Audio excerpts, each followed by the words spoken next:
கரூரில் தமிழக வெற்றிக் கழக தலைவர் விஜய் பேசிக் கொண்டிருந்த பொழுது மரணம் நிகழ்ந்ததாகவும் அதனை முதலாக பார்த்த ஆதவ் அர்ஜுனா கண்டுகொள்ளாமல் இருந்ததாகவும் இதனைத் தொடர்ந்து தாவேகா தலைவர் விஜயும் பார்க்காதது மாதிரி இருந்த வீடியோ ஒன்று வெளியாகி மிகப்பெரிய சர்ச்சையும் ஏற்படுத்தியிருக்கு.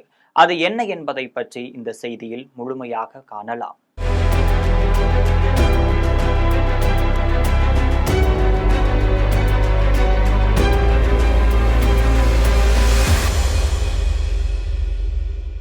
கரூர் வேலுசாமிபுரத்தில் கடந்த செப்டம்பர் மாதம் 27ஆம் தேதியன்று நடிகர் விஜய் பங்கேற்ற தமிழக வெற்றிக் கழக பொதுக்கூட்டத்தில் மிகப்பெரிய கூட்ட நெரிசலானது ஏற்பட்டிருந்துச்சு. இதுல 13 ஆண்கள், 18 பெண்கள், 10 குழந்தைகள் உட்பட மொத்தம் 41 பேர் பரிதாபமாக உயிரிழந்திருந்தாங்க. ஒட்டுமொத்த தமிழகத்தையுமே இந்த சம்பவமானது அதிர்ச்சியில ஆழ்த்திருந்துச்சு. அது மட்டுமல்லாமல் அரசியல் வட்டாரத்திலும் மிகப்பெரிய சர்ச்சையும் கிளப்பி இருந்துச்சு. இந்த நிகழ்வு குறித்து மாநில அரசின் சிறப்பு புலனாய்வு குழு விசாரித்து வந்த நிலையில தற்பொழுது சிபிஐ விசாரணை நடைபெற்று வருது. அக்டோபர் 18ஆம் தேதி சிபிஐ தனது முதல் தகவல் அறிக்கையை பதிவு செய்து விசாரணையை தீவிரப்படுத்தியிருந்துச்சு. இந்த விசாரணையின் ஒரு பகுதியாக சிபிஐ கூடுதல் கண்காணிப்பாளர் முகேஷ்குமார் சம்பவம் நடந்த இடத்திற்கு அருகில் வசிக்கக்கூடிய பொதுமக்கள் மற்றும் கடை உரிமையாளர்களுக்கு சம்மன் அனுப்பியிருந்தார். இந்த அடிப்படையில சம்பவத்தை நேரில் கண்ட பொதுமக்கள், போட்டோகிராஃபர், கடை உரிமையாளர்கள் என பலரிடம் சிபிஐ வசம் தங்கள் வாக்குமூலத்தையும் பதிவு செய்திருக்காங்க. முன்னதாக இந்த சம்பவம் குறித்து தமிழக வெற்றிக் கழகத்தின் கரூர் மேற்கு மாவட்ட செயலாளர் மதியழகன், பொதுச் செயலாளர் புஷி ஆனந்த் மற்றும் நிர்வாகி நிர்மல்குமார் உள்ளிட்டோர் மீது வழக்கு பதிவு செய்யப்பட்டுச்சு. இது மட்டுமல்லாமல் தமிழக வெற்றிக் கழக தலைவர் விஜய் மீது வழக்கு பதிவு செய்து அவரை கைது செய்ய வேண்டும் என்று குரல் வலுத்து வந்துச்சு. கரூர்ல தற்பொழுது சிபிஐ அதிகாரிகள் பிரத்யேக உடை அணிந்து கேமரா அளவீடு கருவிகள் ஆகியவற்றுடன் விசாரணையை தொடங்கியிருக்காங்க. டிஜிட்டல் சர்வே எந்திரம் மூலம் சாலை பகுதி முழுவதையுமே அளவீடு செய்து விசாரணையும் நடத்திட்டு வராங்க. இந்த நிலையில தான் சம்பவத்திற்கு காரணம் விஜய் தரப்புதான் என ஏராளமான தகவல் சிபிஐ வசம் சொல்லப்பட்டிருப்பதாகவும் தெரிய வந்திருக்கு. அரசு தரப்புல விசாரணை நடத்திய போது கரூர் சாலை பேரணிக்காக அனுமதியை கரூர் மேற்கு மாவட்ட செயலாளர் பல பகுதிகளை குறிப்பிட்டு கேட்டிருந்தாரு. கரூரில் இருக்கக்கூடிய லைட் ஹவுஸ் கார்னர் அல்லது உழவர் சந்தை பகுதியில் கூட்டம் நடத்த கேட்டிருந்தாங்க. இதையெல்லாம் பாதுகாப்பு கருதி மறுக்கப்பட்டிருக்கு. இதன் பின்னர் வேலுசாமிபுரத்துல நிகழ்ச்சி நடத்த அவர் கொடுத்த மனு ஏற்கப்பட்டு 11 நிபந்தனைகளுடன் விதிக்கப்பட்டிருந்துச்சு. சுமார் 10,000 பேர் கூட்டத்திற்கு வருவார்கள் என்று சொன்ன நிலையில அந்த மனுவின் அடிப்படையில மொத்தம் 606 காவலர்கள் பாதுகாப்பு பணியில் ஈடுபட்டிருந்தாங்க. கரூர் கூட்டம் நடத்துவதற்கு மாலை 3 மணி முதல் இரவு 10 மணி வரை அனுமதி கேட்கப்பட்ட நிலையில செய்தியாளர்கள் மற்றும் சமூக ஊடகங்களில் மதியம் 12 மணிக்கு விஜய் வருவதாக கட்சியின் பொதுச் செயலாளர் புஷி ஆனந்த் தெரிவிச்சிருந்தார். இதனால் 10 மணி முதல் அங்கு கூட்டமானது திரள ஆரம்பிச்சிருந்துச்சு. நடிகர் விஜய் இரவு 7 மணிக்கு கரூர் வந்த நிலையில காலதாமதத்தால கூட்ட நெரிசல் ஏற்பட்டிருந்துச்சு. மேலும் அவரது கேரவன் வாகனத்திற்கு பின்பாகவும் ஏராளமான பேர் விஜயை பார்ப்பதற்காக வந்திருந்தார்கள். கேரவன் கதவை மூடிக்கொண்டிருந்த அவர் உள்ளே இருந்ததால் பார்க்க முடியாமல் பொதுமக்கள் அவதியடைந்தனர். இதற்கிடையே முன்னதாக உள்ள அக்ஷயா மருத்துவமனை அருகே நிறுத்தி பேசும்படி காவல்துறையினர் விஜய் அவர்களுக்கு அறிவுறுத்திய போதிலும் அதனை கேட்காமல் வேலுசாமிபுரத்தில் தான் பேசுவேன் என்று அடம்பிடித்திருக்காரு விஜய் அவர்கள். காவல்துறையினர் பலமுறை பிரச்சார வாகனத்தை நிறுத்தும்படி கேட்டும் யாரும் கேட்கவில்லை. அக்ஷயா மருத்துவமனையில் இருந்து 35 மீட்டர் தூரம் சென்றபோது இருபுறமும் இருந்த கூட்டத்தினர் நிலை குலைய செய்தது.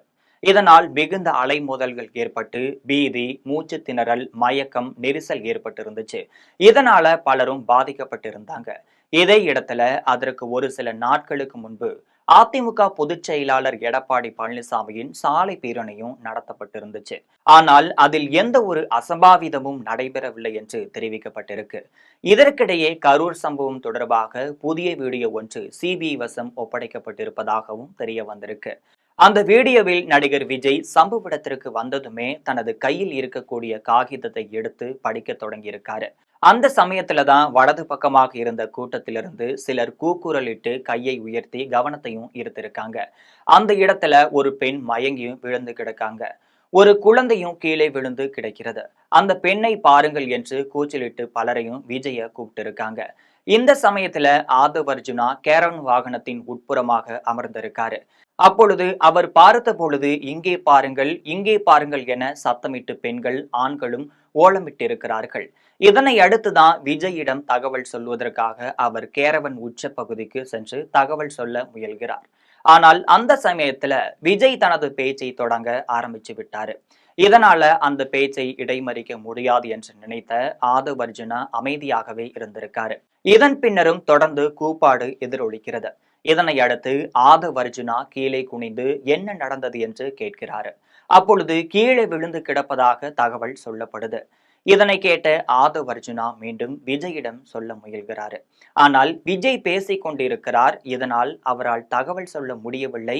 விஜய் பேசி முடித்ததும் தகவல் சொல்கிறேன் என்று சொல்லியிருக்காரு. ஆனால் விஜய் காதில் ஏதோ குழந்தையை காணவில்லை என்று கேட்கிறது. இதனால் ஏதோ குழந்தை காணவில்லையா என்று அவர் மைக்கில் சொல்லிவிட்டு கீழே இறங்குகிறார்.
ஜெகதீஷ்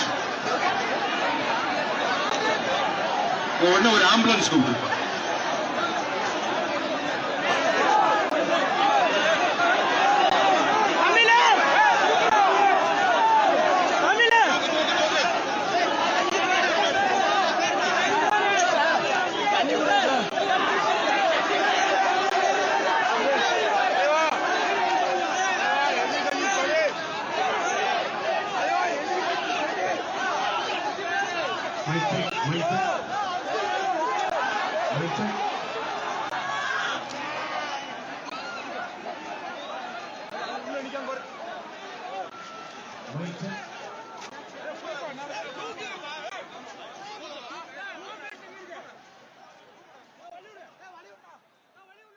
இந்த சமயத்துலதான் அங்கு ஏராளமான பேர் இறந்ததாக தகவல் அவருக்கு எட்டுகிறது.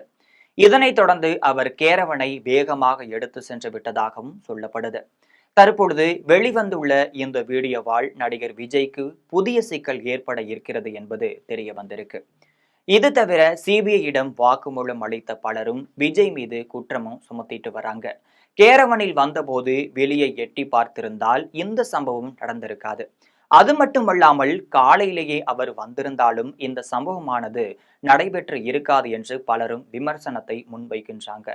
கரூர் சம்பவம் தொடர்பாக தொடர்ந்து விசாரணைகள் நடைபெற்று வரக்கூடிய நிலையில தற்போதைய சூழ்நிலையில நடிகர் விஜய்க்கு எதிரான தகவல் சிபிஐ வசம் சென்றடைந்துள்ளது என்பது புதிய செய்தியாகவே வந்துள்ளது.